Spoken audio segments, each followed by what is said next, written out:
जो कुछ फ़लस्तीन में हो रहा है, गज़ा की पट्टी में हो रहा है, उस पर तो अब मगरबी ममालिक भी आवाज़ उठा रहे हैं। अमेरिका की तरफ से नहीं उठाई गई, मगर कनाडा हो, बरतानिया हो, फ्रांस हो, वो आवाज़ उठा रहे हैं। अब एक और ख़बर आना कि हमास ने गज़ा में जंगबंदी के अमरीकी मुआहदे पर इत्तफाक कर लिया है। इसराइल अभी तक इसको का डिनाइल दे रहा है। आपको लग रहा है कि कोई ना कोई रास्ता निकलने जा रहा है? क्योंकि खबरें यही आ रही थी कि मुकम्मल कब्जा करने जा रहा है इसराइल गज़ा पर। देखें, ये जो खबरें होती हैं ना, तो इनको ज़रा परखने की ज़रूरत होती है। बहुत सारे एक्टर्स जो हैं वो बहुत सारे बयानात देते हैं, फिर उनको तोलना पड़ता है कि भाई वो हकीकत से कितने जो है जुड़े हुए हैं, या फिर ये है कि वो दबाव की हैसियत रखते हैं, यानी अपने हरीफ के ऊपर दबाव डालने के लिए और ग्लोबल परसेप्शन शेपिंग के लिए भी काम आते हैं। तो देखें, अल्टीमेटली तो कहीं ना कहीं तो जंगबंदी होनी है ना। और मुकम्मल तौर पे कब्ज़े का क्या मतलब है? मतलब इसराइल जो है उसके इर्द गिर्द बहुत सारे महाज हैं। अब वो गज़ा के ऊपर कब्ज़ा कर लेगा तो वो एक महदूद फ़ौज है ना, तो उसमें कितनी फ़ौज लगेगी वहाँ पे, कितने अरसे तक के लिए होंगे, फिर बाकी जो थिएटर हैं उनका क्या बनेगा? तो ये सारी चीज़ें देखने की ज़रूरत है। मुझे लगता है हम बार्गेनिंग की जो है ना वो एक तवील बार्गेनिंग के प्रोसेस से गुजर रहे हैं। अल्टीमेटली देखें, जो हदफ है ना वो अमेरिका का और इसराइल का, बाय द वे अमेरिका और इसराइल की पोजीशन में भी खासा जो है वो फ़र्क आ चुका है, खासा डिवर्जेंस है।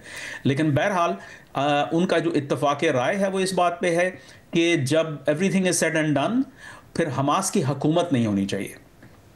और आपको लगता है कि ये अमली तौर पर ये मुमकिन हो सकेगा और ऐसा हो जाएगा जिस तरफ चीज़ें जा रही हैं?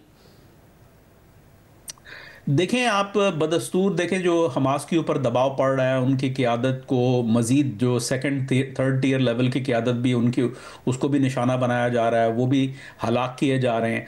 तो ऐसी सूरत में हमास के पास क्या है, ख़ुदकुशी तो नहीं करना चाहेगी ना वो भी। तो मतलब आइडियोलॉजिकल हैं वो, लेकिन तज्जिया में हम हर एक्टर को रैशनल एक्टर मानते हैं, वरना फिर हम तज्जिया नहीं कर सकते। तो जाहिर है एक हद तक ही वो दबाव जो है वो भी सह सकते हैं। और उनके ऊपर दबाव सिर्फ अमेरिका या इसराइल का नहीं है, अरब ममालिक का भी दबाव है उनके ऊपर।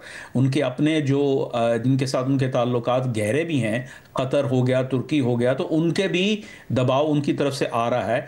तो अल्टीमेटली ये अब हम देखें, एंड गेम का हमें पता है कि एंड गेम क्या है। अब उसको इंजीनियर करने की जो है ना कोशिश है। और हमास ये कोशिश कर रही है कि कम से कम नुकसान हो। अगर हुकूमत का को मतलब से दस्तबरदार होना ही है तो कम से कम नुकसान हो, और फिर उसके बाद क्या होगा, उसके बाद हमास की क्या हैसियत होगी, उसके बाद उसकी क्या पॉलिटिकल साख होगी, ये उनके कैलकुलस है। अच्छा, और दूसरी तरफ ज़ाहिर मुज़ाकरात हो रहे हैं अमेरिका के और ईरान के ओमान की सालिसी में, मगर क्या समझा जाए, क्योंकि इसराइल का तो यही कहना है कि मुकम्मल तौर पर यूरेनियम अफजूदगी ख़त्म करे ईरान। ईरान कह रहा है ऐसा हो ही नहीं सकता। आपको लग रहा है कि जिस सिमत में जा रहे हैं कुछ ना कुछ डील हो जाएगी? देखिए, मैं समझता हूं कि वहां पे भी अगर हम मतलब अब देखें ना, अब ये कोई 6 राउंड हो चुके हैं टॉक्स के, तो कहीं भी 6 राउंड नहीं होते कि अगर आपने पहले से जो है मुआहदा करने के लिए एक तरह से रजामंदी का इजहार नहीं किया हुआ। सवाल यह है कि मुआहदा की आखिरी शक्ल क्या होगी, यानी फिर वही मैं कहूँगा मुआहदे की इंजीनियरिंग क्या है, इंजीनियरिंग और उसके डिटेल्स क्या होंगे। तो अब जाहिर है जब ईरान कहता है कि जी हम ये नहीं करेंगे, तो फिर अमरीकी साइड पे दबाव आता है कि अच्छा फिर जो है कम से कम रखो। अब वो कम से कम पे बात होती है तो फिर अमरीकी साइड से, इसराइली साइड से दबाव आ जाता है कि भाई अगर जो है आप इस पे लचक का इजहार कर रहे हैं तो ये तो मतलब मामला गड़बड़ है। तो ये बैक एंड फोर्थ ये नेगोशिएशन का हिस्सा है। मैं नहीं समझता कि किसी भी बार्गेनिंग में जल्द अज जल्द जो है फरीकैन जो है वो आपस में मिल बैठ के तो कोई मसला हल कर लेते हैं। ये चीज़, और देखें ये बड़ा देरीना मसला है, कई दिहाइयों पे मुहित ये तनाज़ा है। तो ये अचानक तो साफ़ सुथरा नहीं होगा ना, अचानक तो हल नहीं एक दिन निकल आएगा।